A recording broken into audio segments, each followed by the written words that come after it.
evening, I'm Melisa Idris. And I am Ibrahim Sani. Welcome to Consider This, the show where we want you to consider and then reconsider the news of the day.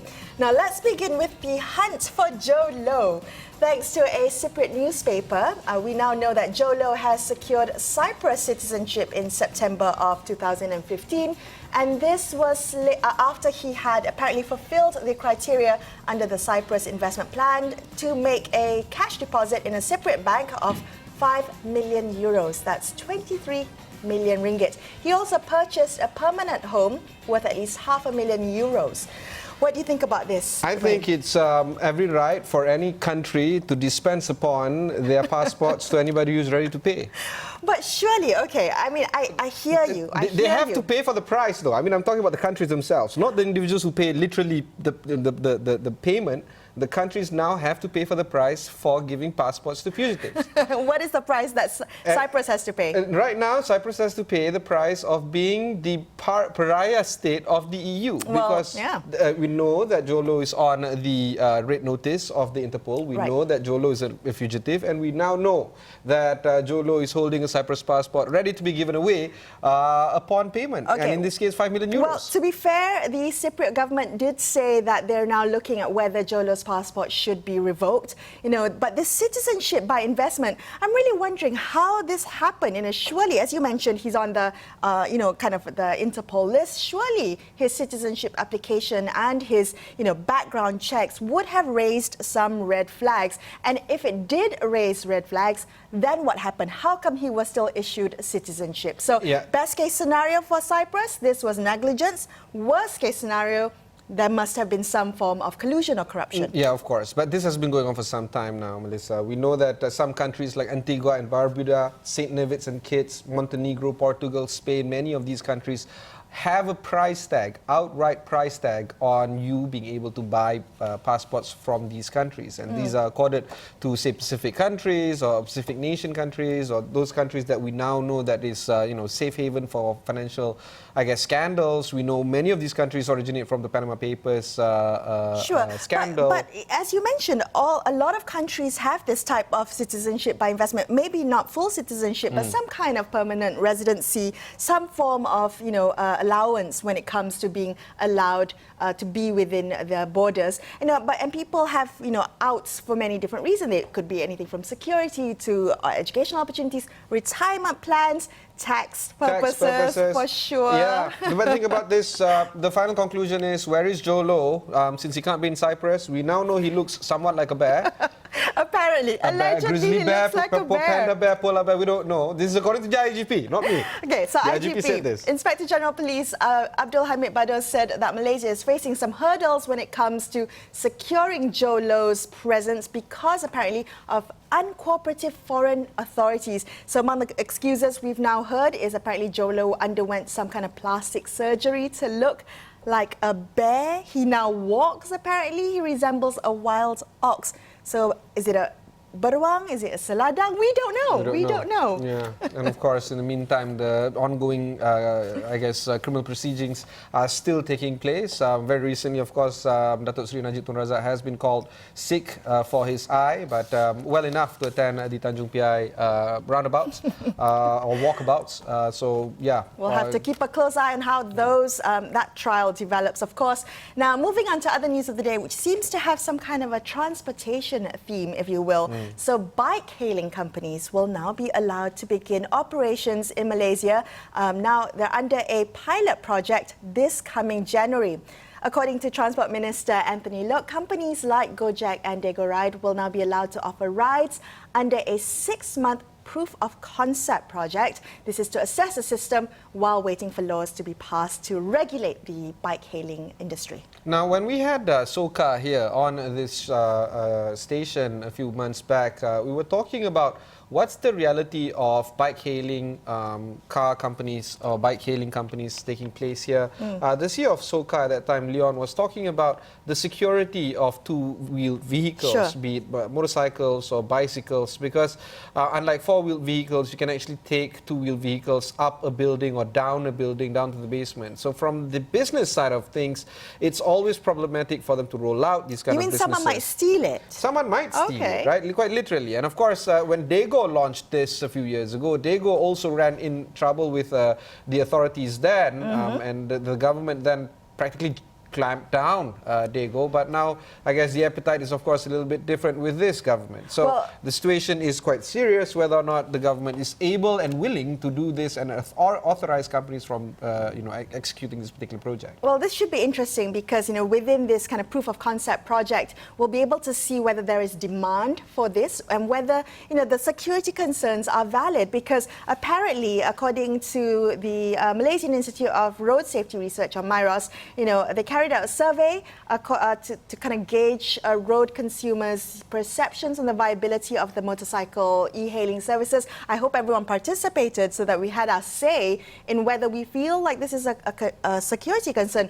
Whether it could be fatal accidents, whether the road conditions in Malaysia are conducive for bike hailing. But so the question is, are the safety concerns valid, yes. right? And according to MIROS, the same analysis that you cited, they found that the risk of motorcyclists being involved in fatal accidents actually were 42.5 times higher compared to a bus and 16 times higher compared to a car. This is statistics telling us things that we already know, that people are going to be significantly more dangerous or at higher risk if they ride a motorcycle. So I don't know whether we can perpetuate this particular health hazard even further. Well, I think a regulation is key, right? Especially with a new industry like the bike hailing industry. I mean, I guess we're kind of used to car e-hailing services, but when it comes to regulating the bike hailing industry, I think there's this balance to be achieved in enough regulation, but not so much that it stifles. And no industry can be a cowboy town, right? You need to have some kind of regulation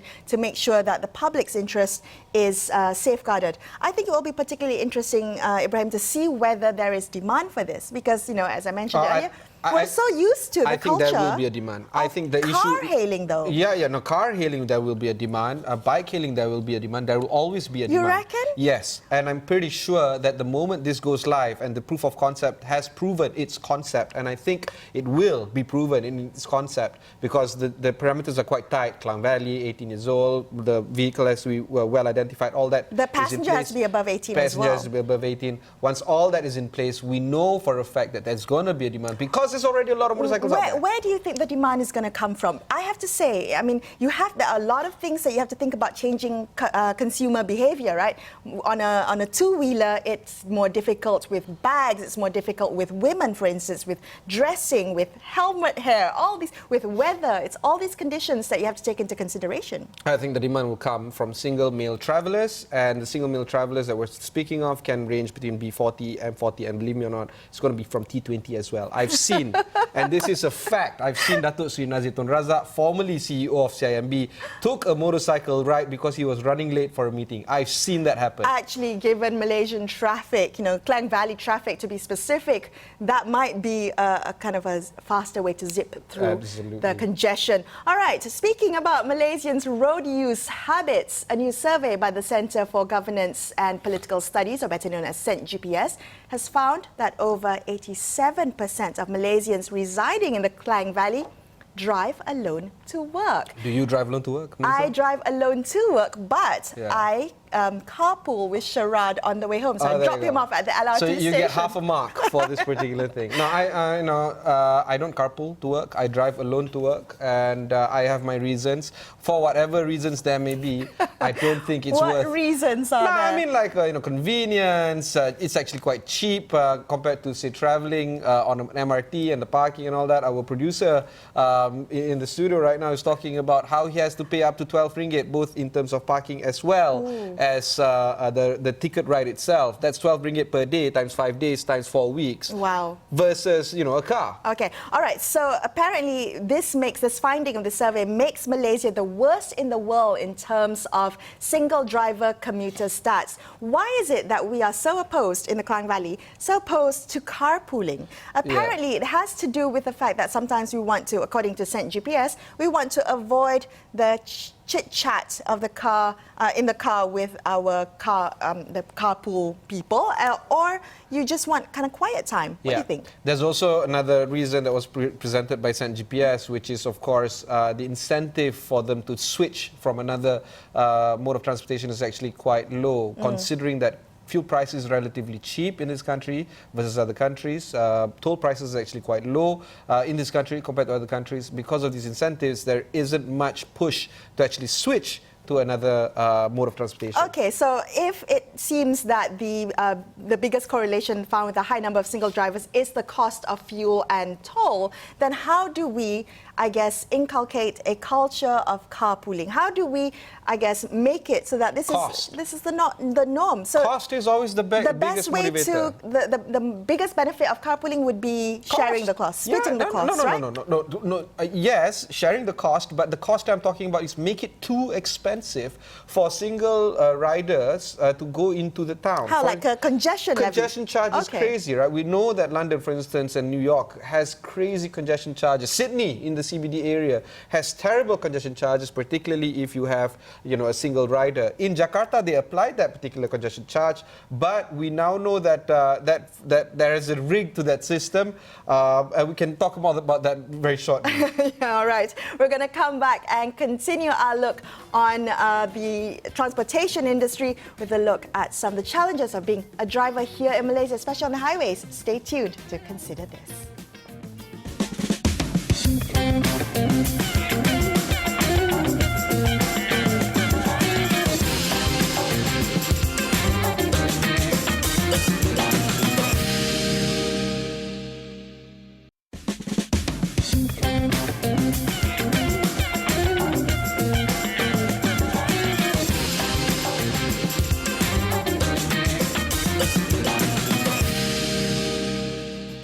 Hello, welcome back to Consider This. Melisa and Ibrahim here with you. Now, PLUS Malaysia Berhad have announced that they will no longer provide reload booths for touch and go at the toll plaza exit lanes starting today, the 5th of November. So no more touch and go reload booths. Now, is this good news or bad news for highway users? We have on the line to shed more light on the matter, Syed Muhammad Aidid, Head of Corporate, Community and Public Engagement for PLUS Malaysia Berhad. Syed, thank you so much for joining us today. Now, talk us through PLUS's thinking behind the move to halt touch and go card reloads at toll exits, please. Okay, good evening, Melisa. Hi, Ibrahim. Thank you for having me on Astro AWANI. Yes, it's a very interesting topic. Actually, just a bit of history, the cashless system that PLUS actually implemented on their booth was in 2017. So the electronic toll collection, which is using the smart tag and the touch and go, was already implemented from 2017. Now, we initiated this no top-up at our exit lanes. We begin with the central region, and that spans from Seremban to Ipoh. This started on the 1st of August this year, and the number of daily vehicles that we counted were over 850,000 cars per day. Now, out of that, over 42% were found to consistently having insufficient balance in their touch-and-go cards, which is actually only 5% of the car population in the central region. Now, after 3 months, which is just ended on the 31st, we found that 5% of the drivers who did not have sufficient balance was reduced to 1.9%. And this has continued to go on a decreasing trend. So this clearly shows that more and more highway customers are now having sufficient money in their cards. Now, why do we do this, you ask? It's to reduce congestion. And the 95% in August, and now 98% of our highway customers, they should not have their time wasted by a minority of less than 2% now.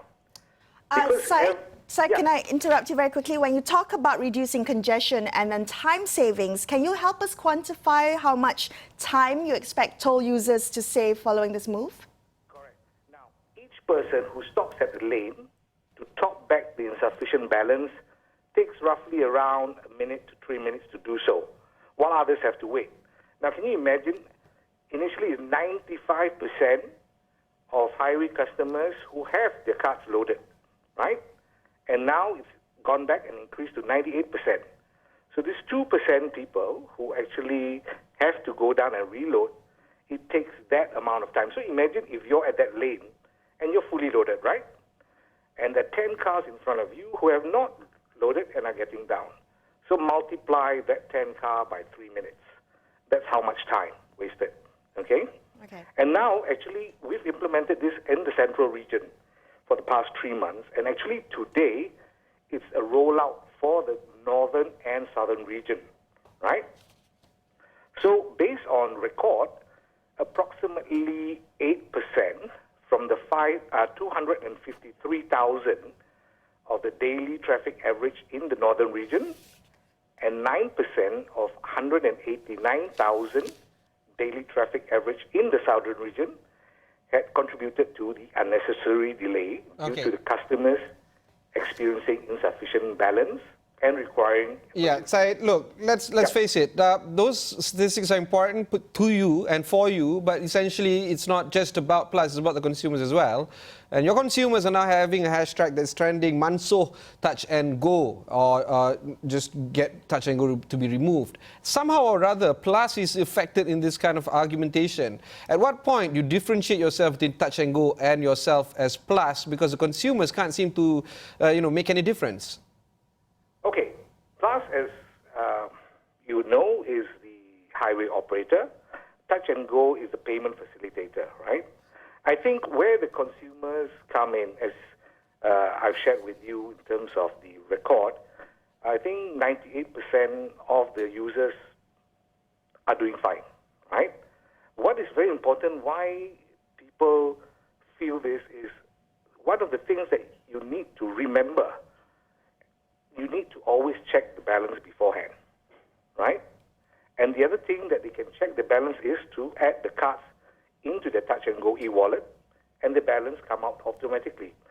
Now, I'm a user too, right? You're a user. We know roughly daily what our routine is, right? We know our journey, where we're going to go. As we plan our family budgets, even in our business, we plan our P&Ls and all that. I think it's quite common sense to look at how we can plan, knowing that on a daily basis, we just need to be aware of our balance. Right. And what is our Syed, journey? What happens if, in the event of insufficient card balance, then what is the fallback plan for drivers stuck at the toll booth?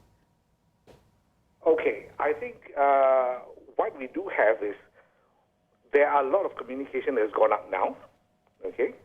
The communication that has given them an alert of now the highways and R&R, we have over 11,000 top-up centers, okay?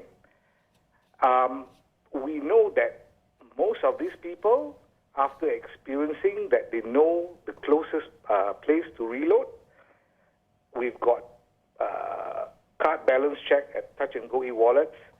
We've got points at 7-Eleven, Watson, Caring Guardian. So actually now I don't think people would be worrying too much because there are over 11,000 reload points across the country. But in the case of insufficient balance at the toll booth, will they have to exit their cars and top up somewhere, or how would they get past that?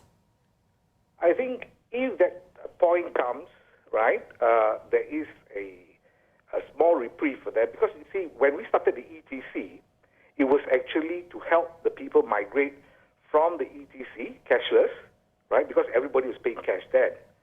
So we actually had this term called baki kurang, right?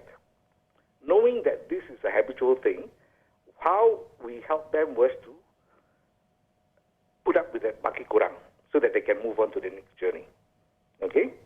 So now it has evolved into people thinking it is a reload point, which is not. We have been always supporting and helping those. But if you look at the statistics that go back again, if 800 out of 850,000, 42,000 cars constantly on a daily basis, it's not about forgetting how to reload, right? Okay, Is Syed, there- Syed. you also mentioned e-wallets just now. Now, can you clarify, is the e-wallet system applicable at all tolls, all highway plus tolls? Okay. The e-wallet for Pay Direct, right? It is available at all the open system, which are the intra-city. Now, I know some people are asking, what is the TNG Pay Direct? Are they available at Plus Highways? It's a pilot. The pilot Pay Direct at the Plus BSI and Toll Plaza and other highways of open toll system are currently being conducted. And we are currently addressing technical issue before being adopted at our Plus open system once those technical issues are sorted out. And we are working closely with our system integrator and payment provider to adopt the Pay Direct system at our closed system toll plazas. Because as you know, most of the Pay Direct are at the intracity. For example, Duke and all that, right? We are a closed system. So at the moment, we will be resolving this. All right, well, keep us updated on developments on this. Thank you so much for speaking with us today, Syed. We'll be back with more on Consider This in just a couple minutes. Stay tuned to Astro AWANI.